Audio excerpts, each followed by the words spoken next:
बुद्ध के दिन की महिमा न्यारी, हरती है संकट देती है सुख भारी। कथा सुने श्रद्धा से जो नर नारी, उनकी जीवन नैया हो उजियारी। तो आप सभी का बुद्ध देव की पावन व्रत कथा में हार्दिक स्वागत और अभिनंदन है। यह कथा जीवन में सुख, समृद्धि और बुद्धि का संचार करती है। श्रद्धा और विश्वास के साथ साथ कथा का श्रवण करने से बुद्ध देवता का आशीर्वाद भी प्राप्त होता है। तो आइए आज की इस दिव्य कथा का श्रवण आरंभ करें। बहुत समय पहले की बात है। किसी एक साहूकार का नया नया विवाह हुआ था। उसकी पत्नी अपने मायके गई हुई थी। नया नया विवाह था, नई नई उमंग थी। साहूकार का परिवार भी कुछ खास बड़ा नहीं था। जो भी रिश्तेदार थे उनके घर पर बहुत दूर थे।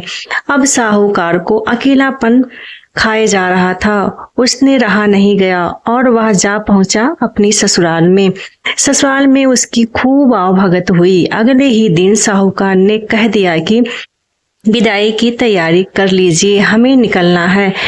अब संयोगवश उस दिन बुधवार का दिन था। सास ससुर ने अपने दामाद को समझाने का बहुत ही प्रयास किया, परंतु दामाद ने सास ससुर की कोई भी बात नहीं मानी कि बेटा आज बुधवार का दिन है, इस दिन बेटी की विदाई हमारे यहाँ रिवाज में नहीं है। बेटी की विदाई तो क्या, किसी भी शुभ कार्य की यात्रा पर जाना बुधवार के दिन शुभ नहीं माना जाता है।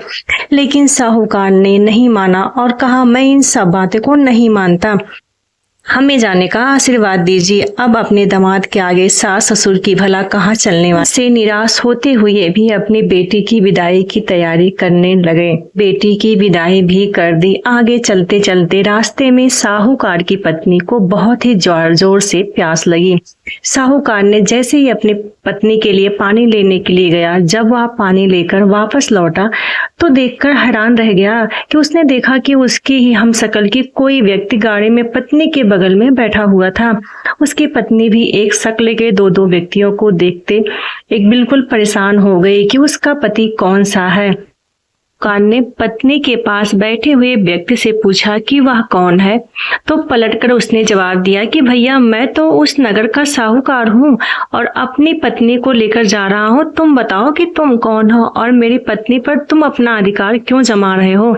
ऐसे बहस करते करते दोनों में खूब विवाद बढ़ गया। विवाद को देखते हुए राज्य के सिपाही वहां पहुंचे और साहूकार को पकड़ लिया। अब सिपाही भी चक्कर में पड़ गए कि दोनों की शक्ल सूरत तो एक समान है। उन्होंने साहूकार की पत्नी से पूछा कि बताओ, इसमें तुम्हारा पति कौन सा है। अब बेचारी भला वह क्या जवाब देती। तब साहूकार ने हाथ जोड़ लिए और भगवान से विनती की कि हे भगवान, यदि आपकी क्या माया है। तभी आकाशवाणी हुई कि हे मूर्ख, तू याद कर, कुछ समय पहले तुमने ही तो अपने सास ससुर की आज्ञा ना मानकर भगवान बुद्ध का अपमान किया था और बुधवार के दिन तू अपनी पत्नी को लेकर चल पड़ा, जबकि तुझे इस दिन नहीं जाना चाहिए था।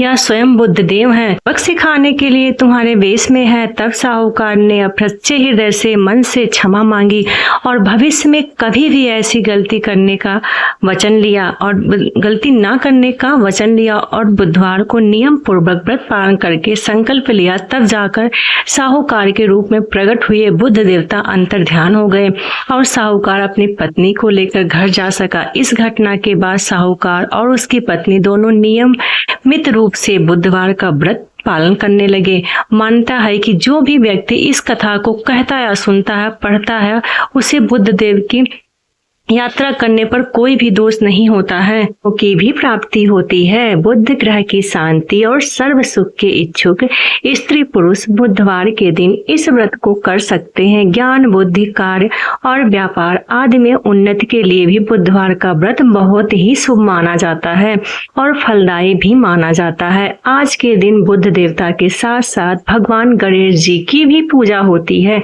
और पूजा का भी विधान है। यह भी बुधवार का व्रत कथा अब सुनिए गणेश भगवान की कहानी, क्योंकि गणेश भगवान की कहानी के बिना हर व्रत कथा अधूरी होती है। भगवान की व्रत कथा दूसरे अध्याय में आप लोगों को सुनने के लिए मिलेगी। आपको हमारी आज की कहानी कैसे लगी प्लीज कमेंट बॉक्स में बताइए। अगर न्यू है तो चैनल को ज्वाइन कर लीजिएगा ताकि आपको ऐसे भक्ति वीडियो मिलते रहें। तब तक के लिए बाय बाय, जय श्री राम। मिलते हैं किसी नई वीडियो में नई जानकारी के साथ। तब तक के लिए जय श्री राम।